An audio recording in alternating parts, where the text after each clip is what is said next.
अस्सलामुअलैकुम दोस्तों, welcome back to our channel Find Urdu.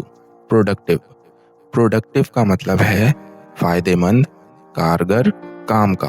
Productive का मतलब है ऐसा शख्स या काम जो बहुत ज़्यादा हासिल दे या फ़ायदेमंद हो। अगर कोई शख्स दिन भर काम करे और बहुत ज़्यादा रिजल्ट्स हासिल करे तो उसे प्रोडक्टिव कहा जाता है। ये अक्सर काम, जिंदगी और लर्निंग के हवाले से इस्तेमाल होता है।